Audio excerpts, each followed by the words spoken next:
Equity is predicated on two things. Number one, acknowledging the inequities that exist. Number two, redistributing the funds you have to address those inequities.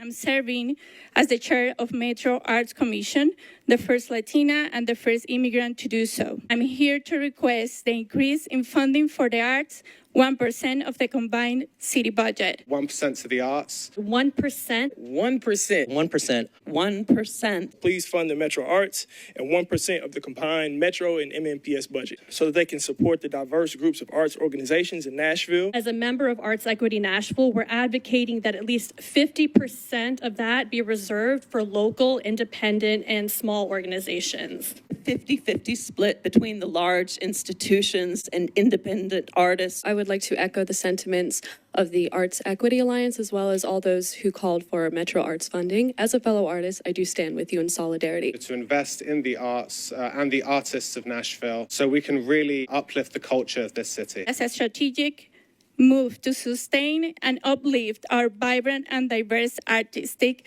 community. Uplifts all others, that gives our life not just quality but meaning. I've experienced firsthand the strong desire for art making all over the city in communities that work at the grassroots, in neighborhoods, enriching the soil of creativity and cultural preservation. Metro Arts is cultural work.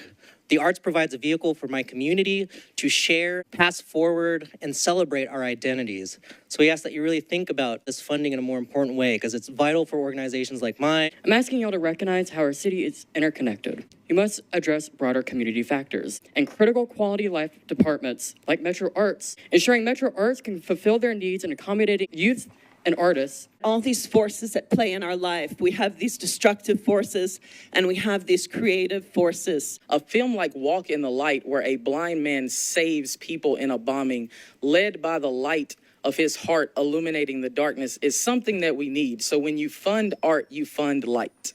There are also innovative artists seeking to build new communities at the edge of artistic exploration. I think we should invest in and finding ways for our artists to work closely with students by building programs like Metro Arts Thrive, restorative arts, and internship opportunities. Over the past year, they've used poetry, dance, song, and other creative outlets to express and advocate for their ability to thrive.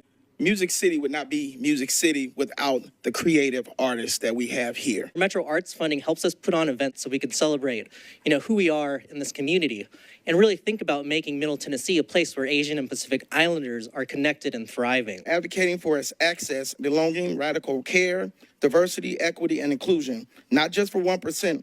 We are advocating for our worth, dignity, and value in this society. We are telling our stories, and we are providing freedom opportunities to one another and remaining hopeful that our government will do all that it can to help our people. Let's do everything we can to build strong, equitable communities. I got an Emmy nomination with no money. I will get an Oscar with $20,000.